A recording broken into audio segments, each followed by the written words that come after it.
En 1996, una prometedora abogada penalista desapareció sin dejar rastro después de que su coche fuera encontrado cerca de un puente en Segovia.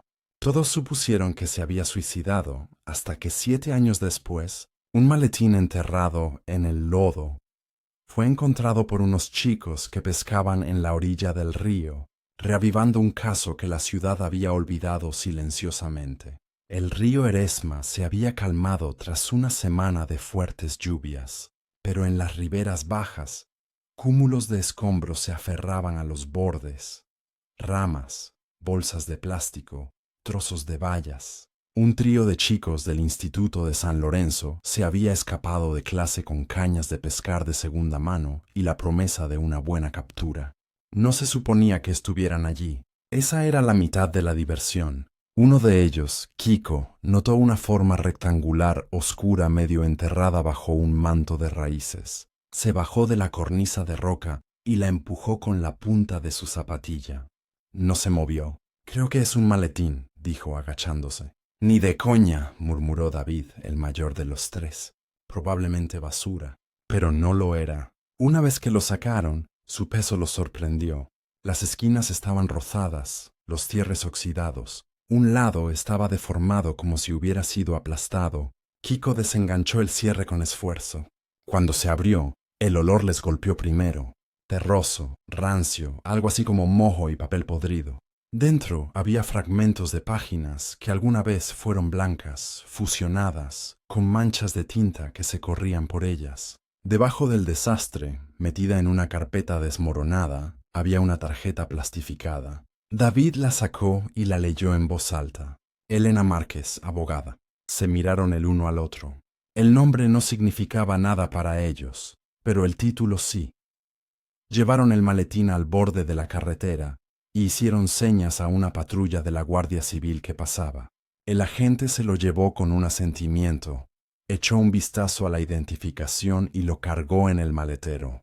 Podría haberlo descartado hasta que el nombre se registró en su memoria. 2 horas después, aterrizó en el escritorio de una inspectora en la Comisaría Provincial de Segovia. La inspectora Natalia Reyes llevaba solo 6 semanas en el Cuerpo Nacional de Policía de Segovia. Su último destino había sido en la UDEV de Madrid, delitos violentos. No era especialmente sentimental, ni vino a la brigada de casos sin resolver, buscando reinventarse.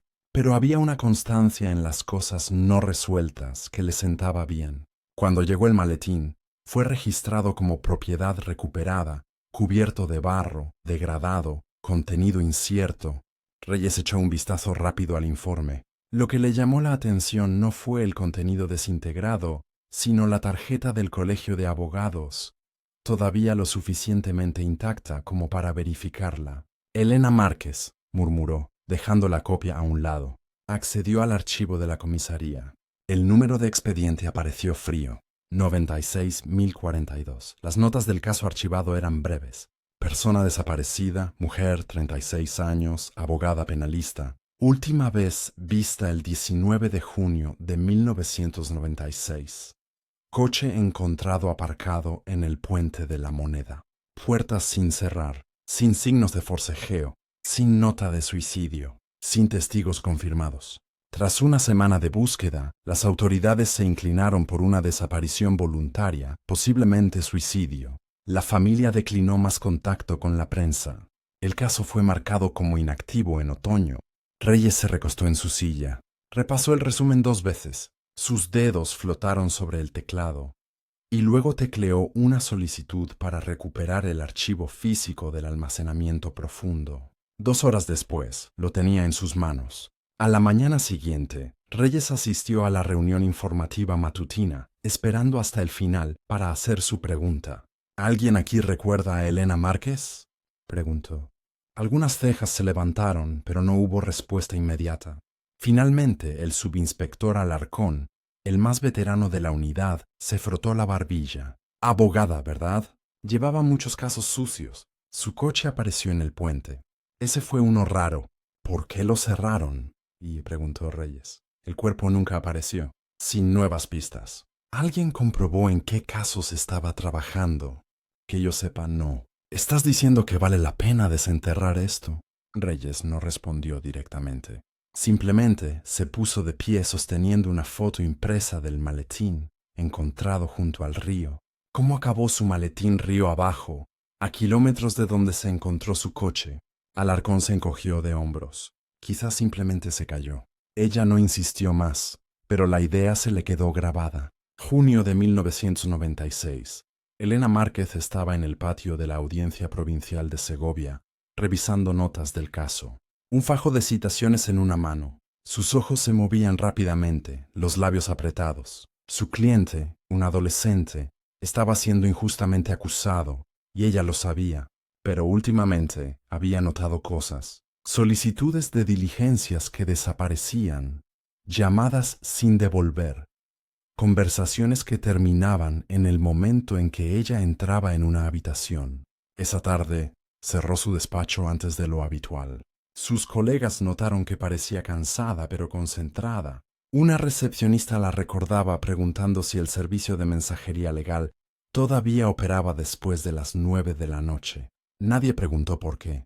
A la mañana siguiente, su Seat Ibiza plateado fue encontrado aparcado en el carril este del Puente de la Moneda, la puerta del conductor entreabierta, una chaqueta sobre el asiento delantero, sin bolso, sin teléfono. Los equipos de rescate dragaron el río durante 3 días. Sus colegas estaban conmocionados. Su hermana se negó a dar entrevistas. Finalmente, la ciudad siguió adelante.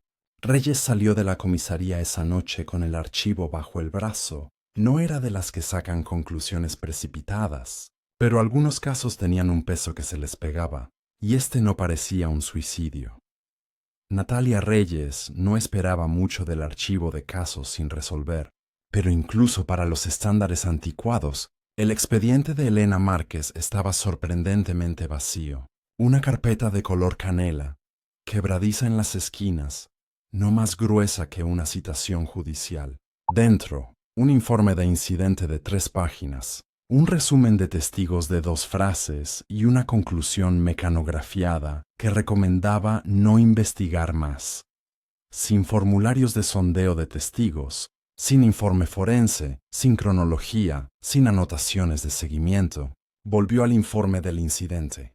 El coche de Elena había sido encontrado por un agente de la Guardia Civil de Tráfico sobre las 6:45 de la mañana, aparcado justo antes de la entrada peatonal del Puente de la Moneda, las llaves todavía en el contacto, puertas sin cerrar, sin bolso, sin teléfono. El coche fue remolcado y procesado como abandonado. Nadie fotografió el interior. Una nota escrita a mano en el margen por un agente desconocido decía: sobre para asuntos internos, referido por M, posible mala conducta. El sobre no estaba adjunto. Reyes revisó la cubierta del archivo 2 veces. Nada. Comprobó el formulario de estado del caso en la parte posterior. Cerrado. 4 de septiembre de 1996. No se sospecha de crimen. Firmado por un comisario que hacía tiempo que se había jubilado. Reyes cerró la carpeta, la deslizó de nuevo en la caja y comprobó la etiqueta de la propiedad. Etiquetado como inactivo, lo firmó para su revisión y se lo llevó a su escritorio. El depósito de pruebas estaba en el sótano, una bóveda de paredes de hormigón forrada con estantes de cartón envejecido y contenedores de metal oxidado. Reyes caminó lentamente por el pasillo, pasando por casos etiquetados con años, delitos y distritos de la ciudad. Llegó al archivo de 1996 y localizó el nombre de Elena en una etiqueta blanca maltrecha. Dentro había un único sobre. Contenía los registros de la DGT de Elena, una foto descolorida de su solicitud para el Colegio de Abogados y una lista de casos abiertos en el momento de su desaparición, sin documentos legales ni notas manuscritas. Nada que indicara quién había sido o en qué podría haber estado trabajando. Devolvió la caja al estante y tomó nota de solicitar los registros del juicio de Elena del archivo judicial. Luego, condujo hasta el último pariente conocido de Elena. Laura Márquez abrió la puerta sin una sonrisa. Parecía tener poco más de 40 años, más joven de lo que Reyes esperaba. Tenía los brazos cruzados, incluso antes de hablar. Me imaginaba que volvería a salir a la luz tarde o temprano, dijo. Solo hizo falta un maletín flotando en un río. Natalia se presentó llanamente, le ofreció su tarjeta y esperó una invitación que no llegó. Después de una larga pausa, Laura abrió la puerta y la condujo a una sala de estar escasamente amueblada. Nada en la casa sugería a Elena. Sé lo que vas a preguntar, dijo Laura, sentándose en el borde del sofá. Y la respuesta es no. No se suicidó. Natalia no discutió. Esperó. Era cautelosa, obsesiva. Incluso cerraba con llave su despacho. Guardaba duplicados de todo. No era del tipo que se rinde. Laura hizo una pausa y luego añadió. Especialmente no por el trabajo. ¿Recuerdas algo inusual en la época en que desapareció? Preguntó Reyes. Laura se levantó y fue al pasillo, volviendo con una pequeña caja de zapatos cerrada con cinta adhesiva. Se la entregó a Natalia. 2 días antes de desaparecer hizo venir a un cerrajero a su casa. Dijo que la bisagra de su caja fuerte de pruebas estaba dañada. Estaba nerviosa, añadió Laura. Le pregunté si algo iba mal y dijo, las palabras eran claramente difíciles. Dijo, si algo me pasa, no te creas nada de lo que digan. Natalia asintió lentamente, memorizando la frase. ¿Mencionó alguna vez nombres específicos, clientes, amenazas? No, no hablaba de esas cosas. Decía que era más seguro si yo no lo sabía. Vivía sola. Sí, siempre lo hizo. Reyes escribió algunas notas más. Le dio las gracias y se levantó para irse. Laura la acompañó a la puerta, pero se detuvo antes de abrirla. Nunca creí que se tirara del puente. Por favor, haz justicia por mi hermana. Ha pasado demasiado tiempo. ¿Crees que Elena se tiró de ese puente o fue silenciada? Comparte tus pensamientos en los comentarios a continuación. ¿A quién intentaba exponer Elena antes de desaparecer? ¿Y resolverá Natalia finalmente este misterio después de todos estos años? Dale un me gusta a este vídeo y sigue viendo para descubrirlo. Además, comenta abajo desde dónde nos estás viendo hoy.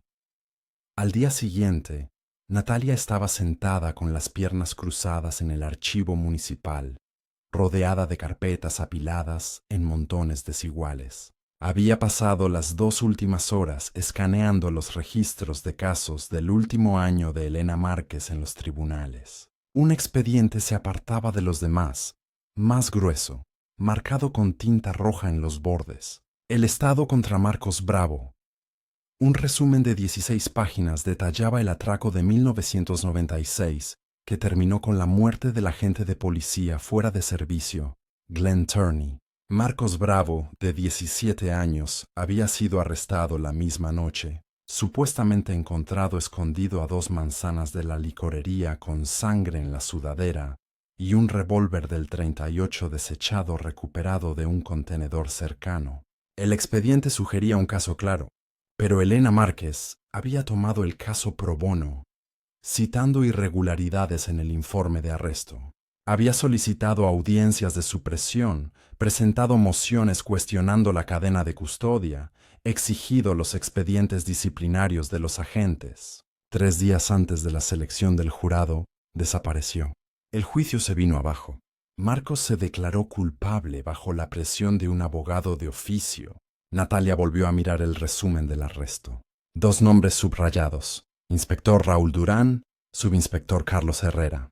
Los rodeó con un círculo, luego comprobó el registro de incidentes de la misma comisaría, Distrito 42, que abarcaba ese mismo año. Esos nombres aparecían a menudo con demasiada frecuencia.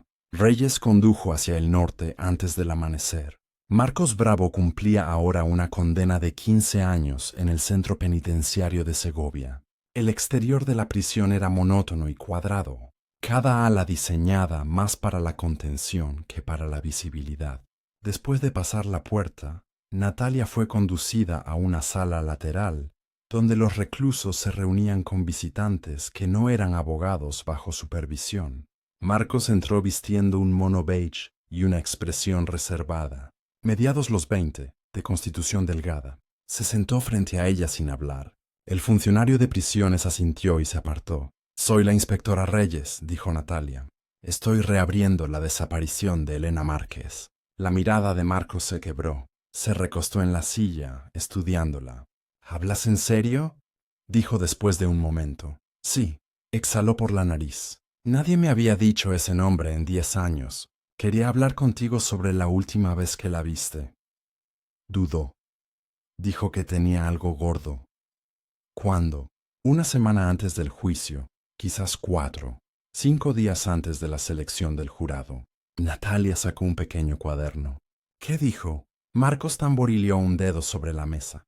Dijo que el caso estaba podrido, que no era solo yo, que estaba trabajando en algo más grande, y si podía destaparlo, se los llevaría por delante. ¿Dijo quiénes eran ellos? Se encogió de hombros. No, pero dijo policías. Más de uno. Natalia hizo una pausa. ¿Le creíste? No me quedaba mucho en lo que creer en aquel entonces, dijo. Pero sí, lo hice. Marcos se inclinó ligeramente hacia adelante.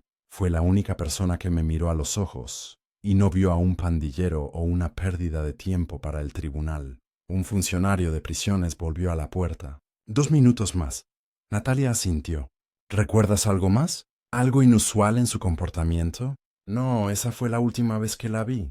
Me enteré de lo que pasó después. Probablemente la pillaron antes de que pudiera actuar.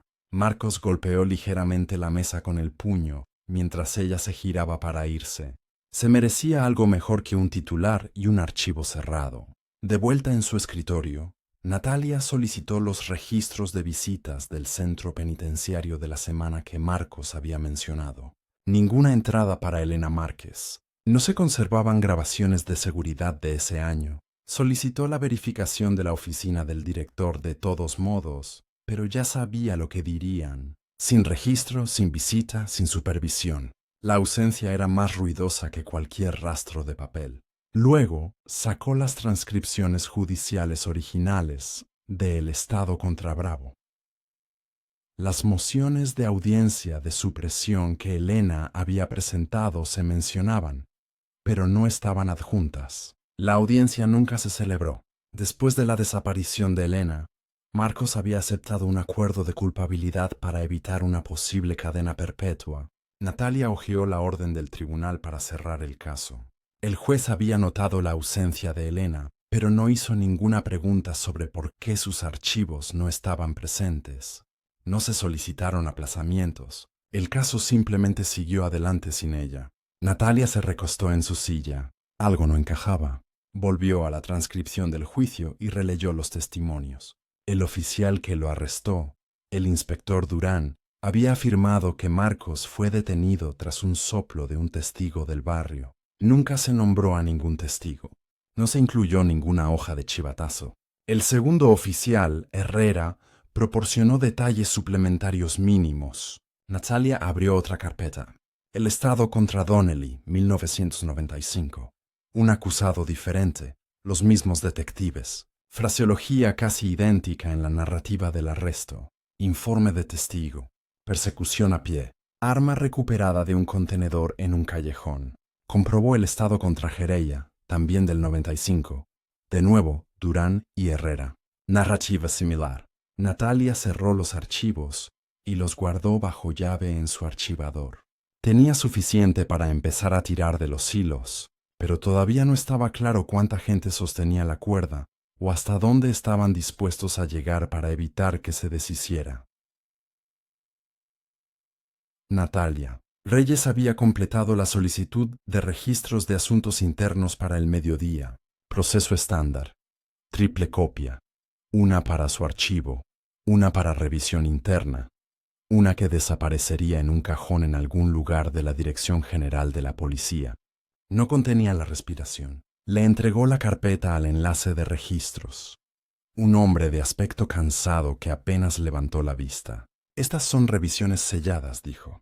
Necesitará autorización. No pido publicarlas. Solo ver la cadena de quejas presentadas contra los inspectores Durán y Herrera entre 1995 y 1997. Podría llevar semanas, respondió. ya moviendo el archivo a una bandeja marcada como pendiente. Avíseme si eso cambia de repente. Se fue sin esperar respuesta. Reyes había trabajado en suficientes departamentos como para reconocer que semanas no significaba retraso burocrático, significaba evasión. De vuelta en su alquiler temporal, un antiguo apartamento de un dormitorio sobre un estudio de fotografía cerrado, dejó las llaves en la encimera y abrió su portátil. Su bandeja de entrada estaba vacía, sin actualizaciones de balística, sin llamadas de vueltas de los secretarios judiciales originales, y nada de la fiscalía sobre las mociones de Bravo. No esperaba movimiento. Revisó el buzón de fuera, más por costumbre que por esperanza. Dentro, entre un folleto de publicidad y un recordatorio de cambio de aceite dirigido al inquilino anterior, había un sobre manila liso, sin remite, sin matasellos. Lo abrió en la encimera. Una fotografía se deslizó, una imagen granulada, claramente un fotograma de una vieja cámara de seguridad. Mostraba a Elena Márquez de pie en el pasillo de un juzgado. Estaba frente a una mujer con uniforme de funcionaria, de unos 30 y tantos años, tez olivácea, pelo recogido en un moño apretado. En el reverso de la foto, escrito con tinta azul, Torres, Comisaría 42. Natalia cruzó referencias con los registros de personal interno de la comisaría de 1996. Solo apareció una coincidencia. Alina Torres, empleada civil, dejó el cuerpo a principios del 97, sin dirección de reenvío, sin historial laboral con el mismo nombre desde entonces.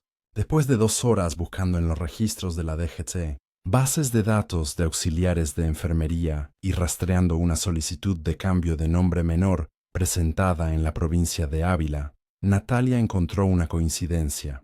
Alina Márquez. La dirección estaba vinculada a una pequeña residencia de ancianos a las afueras de Ávila. Natalia hizo el viaje al día siguiente, manteniendo su placa fuera de la vista.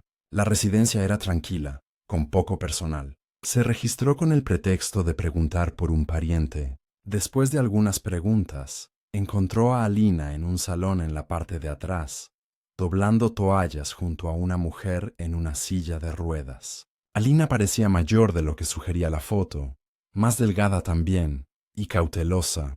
Natalia se acercó lentamente. «Señora Márquez, no estoy aquí para causar problemas. Solo necesito unos minutos de su tiempo». Alina levantó la vista, ya recelosa. «No soy quien usted cree. Trabajó en la comisaría 42. Conocía a Elena Márquez». La toalla se deslizó de las manos de Alina. No respondió. Natalia metió la mano en su abrigo y sacó la foto. Alina la miró fijamente y luego dijo en voz baja: «No debería haber venido aquí. Estoy investigando la desaparición de Elena. Su nombre apareció». Natalia dijo: «Les asustó». Dijo: «Esa es la verdad. Unos días antes de que desapareciera, recuerdo que entró con este sobre. ¿Qué había dentro? No lo sé. No quiso decirlo. Solo preguntó dónde estaba la bandeja de entrada del comisario. Dijo que necesitaba asegurarse de que llegara a las manos adecuadas». ¿Llegó? No. Ese sobre nunca apareció en ninguna parte. Le pregunté a un administrativo al día siguiente y me dijeron que no se había registrado tal queja. Natalia esperó. Alina respiró hondo. La noche antes de que desapareciera, yo pasaba por la sala de descanso. Oí a Durán decir: «Si hay que quitarla de en medio, se la quita». Herrera se rió. No me detuve. ¿Lo denunció? Me trasladé la semana siguiente. Presenté mi renuncia. Cambié mi nombre. No esperé a ser la siguiente. ¿Recuerda el nombre de Luis Rojas? La expresión de Alina se tensó. Estaba en los calabozos. Recuerdo el nombre, porque lo oí por radio 2 veces. Elena dijo que la estaba ayudando, una especie de confidente. Desapareció 2 días antes que ella. Simplemente se fue, sin registro de traslado, sin hoja de alta, nada. ¿Cree que está conectado? Creo que todo está conectado. Natalia no regresó a su alquiler de inmediato. Paró en una gasolinera. Llenó el depósito. Luego aparcó en un restaurante de carretera y revisó sus notas durante 2 horas. Nombres, fechas, mociones, desapariciones. Cuando finalmente entró en el aparcamiento detrás de su edificio, Supo que algo andaba mal incluso antes de salir. El neumático delantero del pasajero estaba medio deshinchado. El trasero estaba completamente plano, no pinchado por clavos, sino rajado, limpio y preciso. Natalia se agachó y revisó las bandas de rodadura, ambos en el lado derecho. No necesitaba un equipo forense para reconocer lo que significaba. Alguien había estado cerca, lo suficientemente cerca como para enviar un mensaje. Natalia no durmió. Por la mañana, había reorientado su enfoque por completo de nuevo al maletín. Ya no era solo un objeto recuperado, era la escena de un crimen. Hizo una llamada pidiendo un favor al Laboratorio de Criminalística Regional en Madrid y solicitó un segundo barrido forense, esta vez con prioridad. El técnico al teléfono dudó. El protocolo era repetir el análisis solo cuando lo solicitaba específicamente un inspector jefe o un fiscal. Pero cuando Natalia usó la frase posible homicidio con implicación policial, las cosas se movieron más rápido. 3 horas después, estaba de pie en un laboratorio frío, con los brazos cruzados, mientras un par de técnicos forenses trabajaban bajo una iluminación de trabajo enfocada. «Está degradado», dijo uno de ellos, girando el maletín lentamente sobre una bandeja acolchada. «Pero todavía podemos intentar tomar muestras de las costuras internas y las guías de la cremallera. A veces las partículas quedan atrapadas bajo los dientes de metal». Usaron cepillos de punta fina y marcadores de proteínas, levantando suavemente los residuos que podían. Llevó horas. Luego, un segundo técnico, más joven, llamó desde el otro lado de la sala. «Va a querer ver esto». Habían extraído un rastro minúsculo, pero consistente de células epiteliales secas de entre los pliegues de la cremallera. Células con núcleos intactos, suficiente para un perfil de ADN viable. Llevó un día más ejecutar la coincidencia. Natalia se sentó en su coche fuera del laboratorio, mirando el parabrisas hasta que llegó la llamada. La coincidencia era clara. Carlos Herrera condujo a Valladolid antes de que la tinta se secara en el informe del laboratorio. Carlos Herrera vivía en un dúplex anodino escondido detrás de una lavandería desaparecida. El tipo de barrio donde las casas parecían ocupadas, pero rara vez se movían. Esperó fuera hasta que se encendió la luz del porche. Luego salió y tocó el timbre. Herrera respondió medio minuto después, sin afeitar, en vaqueros y una camiseta térmica, sus ojos escaneando más allá de ella antes de posarse en la placa. «Inspectora Reyes», se presentó, sosteniéndola firmemente. «Me gustaría hacerle algunas preguntas sobre Elena Márquez». No se movió. «Ese caso tiene 12 años. Lo sé. Por eso es sorprendente que su ADN apareciera en su maletín». Su expresión no cambió, pero retrocedió sin protestar, haciéndole señas para que entrara. La sala de estar era sencilla, sin fotos, sin desorden, solo un sillón reclinable y una estantería polvorienta que no se había tocado en años. Herrera se sentó inclinado hacia adelante sobre sus rodillas. «Mira», dijo, «no sé lo que crees que has encontrado». El laboratorio confirmó una coincidencia. Sacamos ADN de rastro. Tu piel incrustada en la costura de la cremallera. Sacudió la cabeza lentamente como si ganara tiempo. Natalia se mantuvo de pie. «Ese maletín se encontró el mes pasado en el río Eresma. Nunca apareciste en el archivo original. Nunca fuiste entrevistado. Pero la hermana de Elena dijo que llevaba ese maletín consigo constantemente. Entonces, ¿cómo acabó tu ADN en él?» Miró al suelo, luego de nuevo hacia arriba. Algo detrás de sus ojos cedió. «Yo no la maté. Entonces ayúdame a entender lo que pasó». Hubo una larga pausa. Luego se levantó y caminó hacia la ventana, con los brazos cruzados. «No se suponía que llegara tan lejos», dijo. Raúl solo quería asustarla. Estaba haciendo ruido, hablando de quejas a asuntos internos. Dijo que tenía pruebas. La confrontaste. La esperé en el aparcamiento esa noche. Le dije que se echara atrás. No quiso. La dejé inconsciente. La metí en su coche y me fui. Su voz se había aplanado ahora, una recitación silenciosa. Pero se despertó cuando nos acercábamos al puente. Las cosas se pusieron muy feas. Intentó escapar, así que tuve que parar. Me lanzó el maletín. Me golpeó en la mandíbula. Lo agarré y lo tiré. Cayó rodando por el río. Natalia no habló, y entonces llamé a Raúl. Le dije que se había ido de las manos. Me dijo que se la llevara. Todavía estaba viva cuando la dejé con él. Esa fue la última vez que la vi. ¿Dónde? Herrera dudó. Hay un lugar, una vieja cabaña de casa al norte del campo de entrenamiento. No está en los mapas. Raúl la usaba a veces.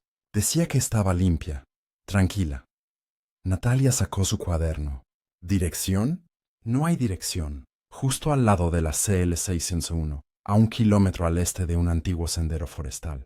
Necesitarás perros. Cerró el cuaderno. Está detenido, Herrera. Obstrucción a la justicia, cómplice de asesinato y omisión del deber de perseguir delitos. Para su sorpresa, no se resistió. Solo asintió y dejó que lo esposara. Lo ingresaron en un centro de detención regional esa noche. Fue tranquilo, sin prensa, sin filtraciones. Natalia notificó a la fiscalía y solicitó un equipo forense completo para la búsqueda en la cabaña. A la mañana siguiente, regresó a su alquiler y actualizó sus notas hasta casi las 2 de la madrugada. A las 7:14 de la mañana sonó su teléfono. Era el sargento de guardia de Valladolid. Herrera está muerto. Se sentó de golpe. ¿Cómo? Encontrado colgado en su celda. Una sábana rota atada a un respiradero. Suicidio. Así lo llaman. ¿Estaba en aislamiento? Sí. ¿Alguien de servicio con vínculos con la comisaría 42? La línea se quedó en silencio. Colgó. La ventana frente a ella reflejaba su rostro, tranquilo pero tenso. Lo que sea que Herrera había dejado sin decir, había muerto con él.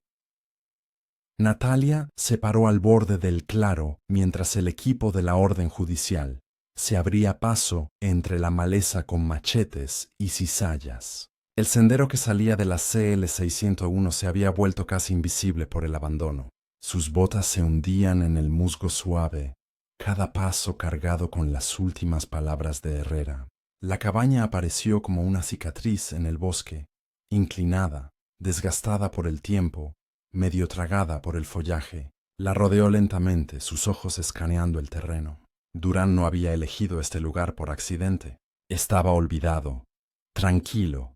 Un guía de la unidad canina le puso la correa a su pastor alemán y le dio la orden. El perro se lanzó alrededor del perímetro, la nariz pegada al suelo. Otro equipo comenzó a fotografiar el sitio y a dibujar su disposición. Natalia se mantuvo al margen, observando el perímetro desde un punto más alto cerca de la línea de árboles. Sabía que podrían no encontrar nada. Habían pasado años, huesos esparcidos, desgastados por el tiempo. El suelo y el tiempo no conservaban la verdad fácilmente, pero algo en su instinto le decía que Elena estaba aquí. Estaba a punto de anochecer cuando llegó la primera alerta. El perro se tensó y comenzó a ladrar bruscamente, la cola rígida, la nariz fija en un punto a mitad de la pendiente detrás de la cabaña. El guía se arrodilló para marcar el lugar, llamando al equipo de recuperación. Natalia bajó, sus botas resbalando ligeramente en la tierra suelta. La pendiente había sido ocultada con crecimiento natural, helechos, maleza seca, ramas de pino caídas. Pero el perro había detectado algo. Comenzaron la excavación con cuidado. Se marcó un perímetro. La tierra se retiró capa por capa con paletas y cepillos. Pasaron 2 horas antes de que uno de los técnicos se levantara y gritara en voz baja: «Tenemos textil». Natalia se acercó al borde de la excavación. Un destello de tela de color granate opaco asomaba entre la tierra, aferrándose a fragmentos descompuestos de tela. Cerca, un hueso quebradizo, un fémur, luego costillas. Trabajaron en silencio mientras se descubrían los restos. El esqueleto de una mujer envuelto en una gabardina rota, parcialmente momificado por la tierra. Natalia miró el color del abrigo, rojo vino intenso. Laura había mencionado que Elena lo llevaba el día que desapareció. Un reloj de pulsera roto, ambos embolsados para catalogar. De vuelta en el laboratorio regional, los restos se sometieron a un examen completo. Las fracturas eran consistentes con una agresión, no un accidente. El patólogo forense, el doctor Ellman, confirmó lo que Natalia sospechaba. Luchó. Hay fracturas de defensa en el cúbito y encontramos tejido epitelial incrustado bajo las uñas. Natalia levantó la vista. Suficientemente viable para hacer un perfil. Estamos acelerando los resultados. Para cuando el informe de ADN llegó a su escritorio, Natalia Reyes ya sabía lo que diría. Los fragmentos de piel recuperados de debajo de las uñas de Elena Márquez coincidían con el inspector Raúl Durán. La confirmación forense no provocó una celebración, solo acotó el campo. Se quedó de pie en el pasillo del laboratorio durante un largo momento después de leer el informe, la mandíbula apretada, los ojos desenfocados. De vuelta en la comisaría, redactó la solicitud de orden de detención con una precisión metódica. Incluyó una solicitud suplementaria de una acusación sellada. No quería que esto se filtrara, no antes de estar lista. El fiscal firmó sin dudarlo. Había visto suficiente. Natalia llamó a su grupo de trabajo, solo 5 nombres, todos escogidos a dedo. 2 agentes de asuntos internos en los que confiaba, un mariscal federal, un analista forense y un oficial experimentado de su anterior puesto en Madrid. Se reunieron en una sala de conferencias trasera a las 7:30 p.m., con las puertas cerradas. Tenemos una sola oportunidad, les dijo. Durán conoce el sistema. Lo ha usado para mantenerse limpio, pero ya no está limpio. Expuso el plan de arresto, las rutas, el riesgo. Sin prensa, sin filtraciones. Cuando nos movamos, nos moveremos en silencio. A la mañana siguiente, antes de que el grupo de trabajo pudiera desplegarse, Durán desapareció. Cuando Natalia recibió la alerta, ya estaba en camino para informar a los mariscales. Un inspector de la primera comisaría la llamó personalmente. Lo vieron salir de su casa esta mañana, no solo. ¿Con quién? 2 tipos. Uno es un exnarcóticos jubilado. El otro ha estado fuera de servicio desde una queja por uso de la fuerza el año pasado. Los identificamos a ambos, Eric Ball y Vince Rollo. Ambos nombres habían surgido antes en informes de asuntos internos. Supresión de pruebas, vigilancia no oficial, intimidación. Envía las grabaciones. Quiero marca de tiempo, dirección, matrículas. Natalia vio el clip 3 veces antes de decir nada. Durán parecía tranquilo. Los hombres con él no tenían prisa. El todoterreno salió de su camino de entrada justo después del amanecer en dirección norte. Ella misma emitió la orden de búsqueda y captura. Para el mediodía, los mariscales de E.U. estaban informados. Los puestos de control fronterizos fueron alertados discretamente. No era una casa humana. Todavía no, pero estaba cerca. El todoterreno fue visto por un escáner de matrículas 3 horas después, justo al sur de la frontera con Portugal. Natalia ya estaba en el aire para entonces. Aterrizó en Salamanca y fue conducida a través de la zona fronteriza para coordinarse con el equipo de intercepción local. La orden había funcionado. Un agente de aduanas reconoció las matrículas en un control secundario y lo comunicó. El todoterreno fue detenido a 20 metros del cruce fronterizo en un apartadero boscoso. Natalia y los agentes se acercaron con cautela. Las armas estaban desenfundadas, no levantadas. Los 2 oficiales salieron primero, con las palmas abiertas. «Sal del coche, Raúl». Tardó unos segundos, pero finalmente Durán salió. Su chaqueta estaba cerrada, su expresión ilegible. «Realmente has traído todo el espectáculo», murmuró. Se acabó. Sin resistencia, sin arrebatos. Durán fue esposado y sentado en la parte trasera del vehículo principal.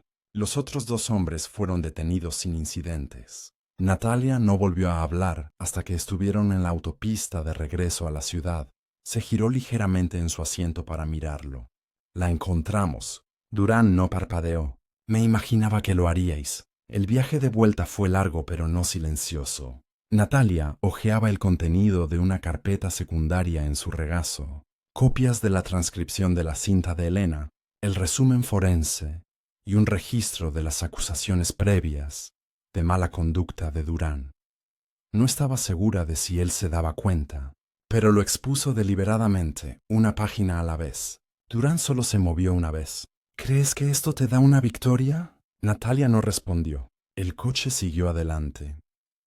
En el momento en que llegaron a la comisaría, Durán fue interrogado. La puerta de acero se cerró de golpe detrás de Natalia Reyes.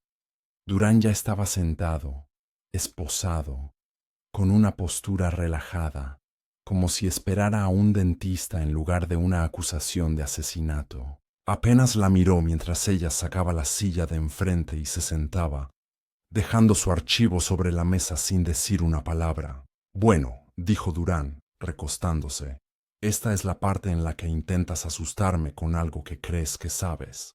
Natalia lo estudió por un momento. No, esta es la parte en la que te muestro lo que hemos probado.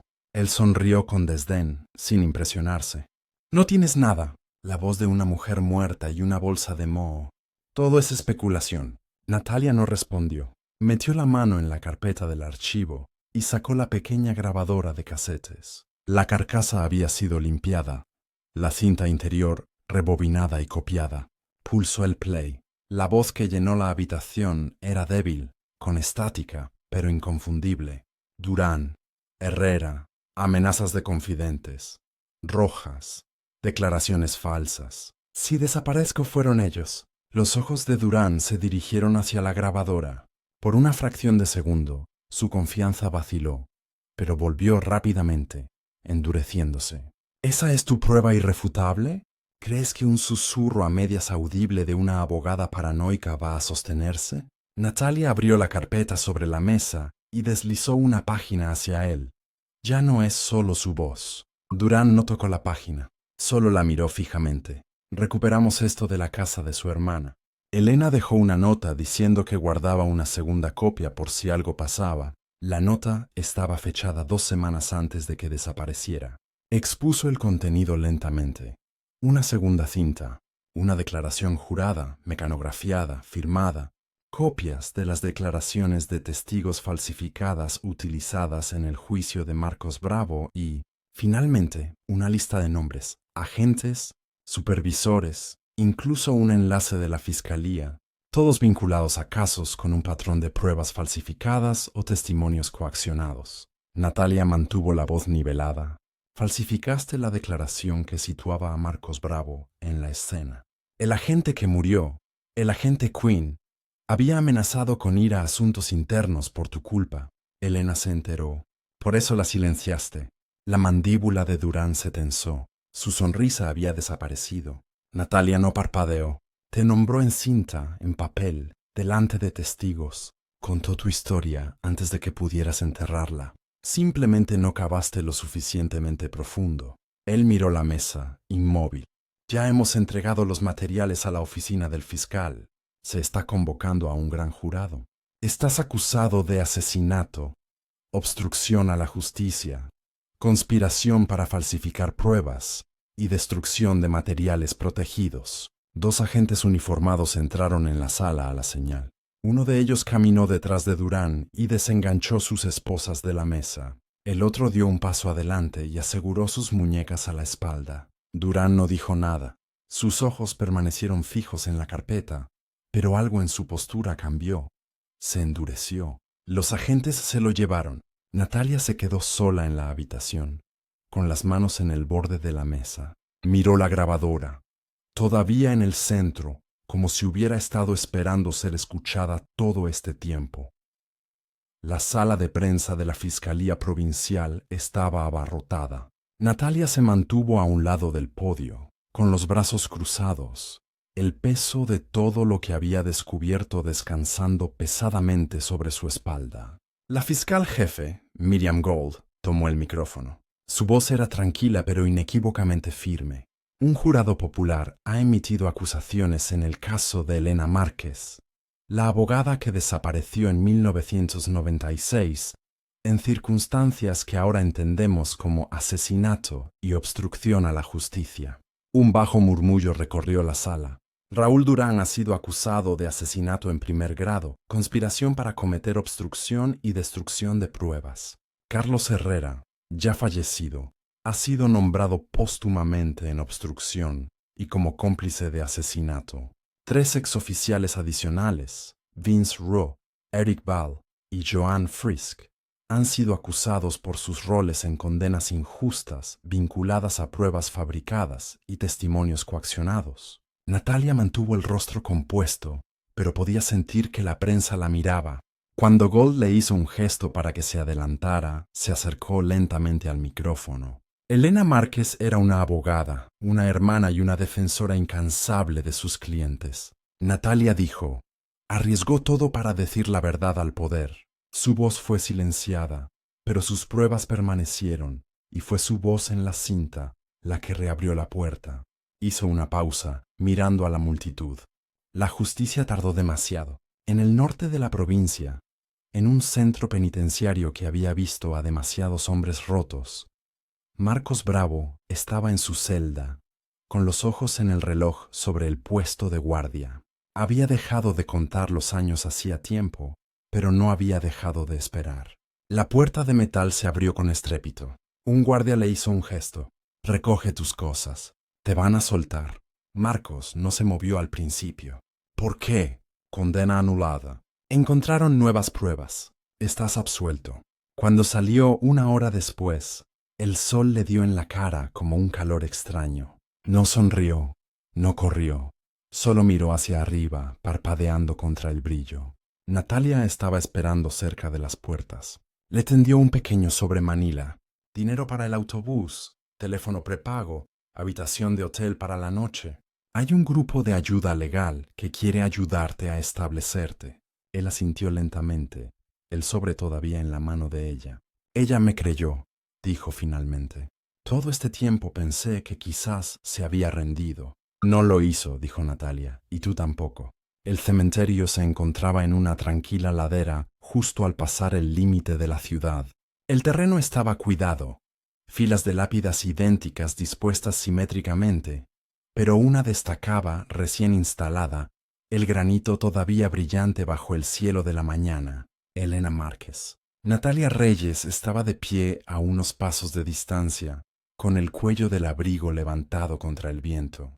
A su lado estaban Marcos Bravo y Laura Márquez. Un ramo de lirios blancos descansaba en la base de la lápida, dejado por alguien antes. Laura llevaba una sola rosa. Se acercaron en silencio. Marcos se adelantó primero. Se agachó y colocó la rosa sobre la piedra. Gracias por devolverme la vida, por defenderme, dijo, su voz baja. Se levantó lentamente, secándose un ojo. Laura lo siguió. Su mano temblaba ligeramente mientras tocaba las letras grabadas. Ganaste, Evie. Descansa en paz, susurró. Natalia permaneció inmóvil, su mirada fija en el nombre grabado en la piedra. Antes de irse, Natalia hizo una pausa, sacando un sobre doblado del bolsillo de su abrigo.